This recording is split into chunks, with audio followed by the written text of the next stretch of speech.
Thank you, Mr. Chair and members of the committee. I was planning to speak on Representative Lima's bill and Representative Nardillo's, but it appears that Representative Lima's bill 5210 is different from what the text actually says, so I will start by saying a few words about the suggested changes to it.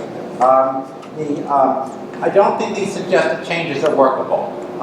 One change was that you would have to get a permit and apply for the permit 14 days in advance. That may be manageable for some charitable drives, not manageable for a lot of things that come up on short notice. A lot of people who need to go out on short notice for particular causes will have trouble getting the permit.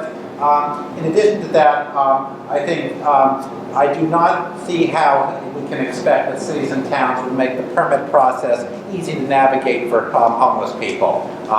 Not many processes are easy to navigate for homeless people, and there's ample evidence that many cities and towns do not like homeless people asking for money. They will find ways to deny the permit. I don't think it's reasonable to claim that the permit process will be open to homeless people, even if there is no charge. But if there is a charge, that will make it that much harder. In addition, even if you have a free permit, and even if somebody has the permit to ask for money, how are drivers supposed to know that they can legally give to some people and not others? Are you going to ask the drivers to actually stop in the middle of the road, ask for a copy of the permit, take time inspecting the permit before they give it out? I don't see how that could work. The only way it could possibly work is if you had a police escort next to the permitted ones, the signaling that it was legit, and that police escort would be would take away police manpower from more important things. It's not workable. This just cannot work. In addition to that, I would add that it's claimed that this is for safety, but there's no sensitivity in this bill to whether there's a lot of traffic or no traffic,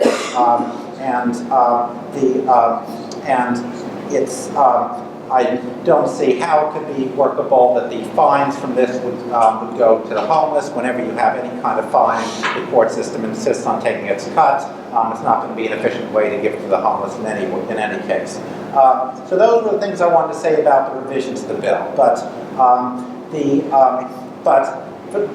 overall, I want to say that I'm not objecting to the sponsor's stated rationales for these bills, but we all know that these bills, this idea of having a state bill on the subject did not originate with these sponsors. I was aware of discussions back last fall, if not earlier, about instituting precisely the kind of bill that we have here, 5210, about giving things from the cars.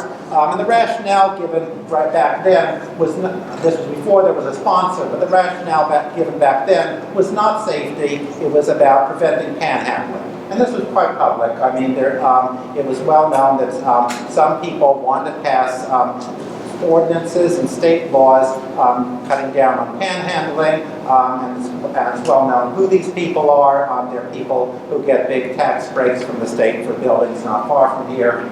So it's, I think, given that was publicly known well before anybody came out as a sponsor of this, I think it's not reasonable to claim that this is about safety. Now, on the safety point, I'll just say this is from the U.S. Department of Transportation about how medians actually make things much more safe, providing raised medians or pedestrian refuge areas has demonstrated a 46% reduction in pedestrian crashes. The purposes of these medians are often to make things more safe. It's not as if there's much of a risk there. I do think that if the concern is about panhandling, I'm going to say something that you may not hear from other witnesses, but if the concern is about panhandling, I do think it's reasonable to have penalties for fraudulent panhandling, because that is deceiving people for money. But for the people who actually need panhandling to survive, I think that's, I do not think it's fair at all to penalize them further for needing money to survive. And when people are out there asking for money, I know the underlying objection to this is people don't like panhandling. I know that people respond to panhandlers differently. Some people, when they're asked for money, just are very comfortable with themselves saying no. They decide it's not worth giving, and they are comfortable saying that's not the right decision. Other people are comfortable with themselves only if they're willing to give when asked for money, and some of the witnesses before gave eloquent testimony to that point of view. And Rhode Island law has always accommodated both points of view, both the people who want to give and the people who don't want to give. But there's another point of view which actually doesn't want to give, but gets infuriated when asked to give, gets upset, and lashes out and says, I'm going to penalize you for this, or worse, I'm going to penalize the people who give. And I think in ordinary life, when it's not a question of making laws, we know what to call that point of view. It's a bullying point of view. I don't think the state of Rhode Island should take that bullying approach, lashing out at people who ask for money just because asking for money makes some people uncomfortable who are not secure in their own decision. I don't think that's right for the state to be doing. And I think it would be a disgrace if we had a law like that. Now, just going on quickly to 5258, the other bill, that bill actually makes it a crime in the name of safety, to stand in the median or stand in the roadway. I don't like the idea in general of giving people criminal records on the ostensible grounds of promoting their own safety, particularly since it's pretty clear that's not the real rationale for a lot of people backing this.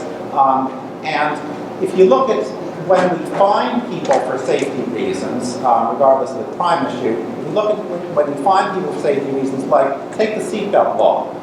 We do have potential fines for not wearing seatbelts. In that case, the threat to safety is much better established than in this case, where people can actually stand the medians and know in many cases that they're pretty safe.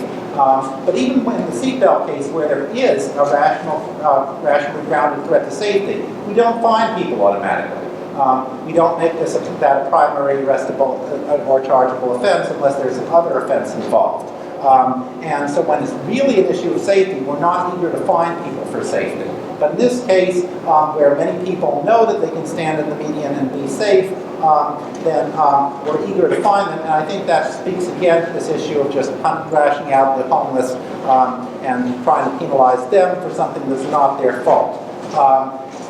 The 5258 is kind of a transition to a bill that will appear later, which I don't want to speak about, but 5258 is also in some of its provisions addresses the issue of people standing with political messages in medians, because it says that whether a particular area is going to have this ban apply or not might depend on whether it's used the public forum in the past. So it is targeting people expressing their First Amendment rights on political messages instead of just expressing their First Amendment rights to ask for money. In terms of the political message part of it, I find it very insidious how this bill is trying to narrow the space available for people to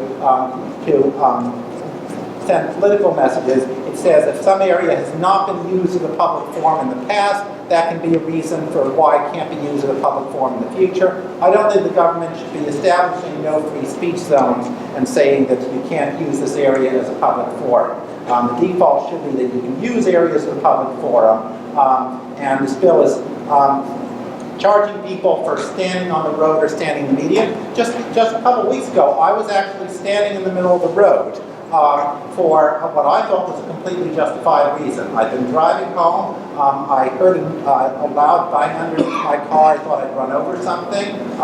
And after I parked at my house, I went back to that spot and stood in the middle of the road and tried to find the thing that was on the road, because I didn't want that debris to be there. And I ended up cleaning up debris from several spots on the road. So I was standing in the middle of the road. I don't think I should be fined for that. This bill is what this bill does, even if you accept the safety rationale, which I don't, is it's in the name of safety, charging people for a whole class of things, including things which in context are perfectly safe. I don't think this bureaucratic approach to safety is helpful. People know when it's safe to go on the road and when it's not, and I don't see how this bill will, and what this bill is going to do is just make a lot of people's lives harder who are already struggling.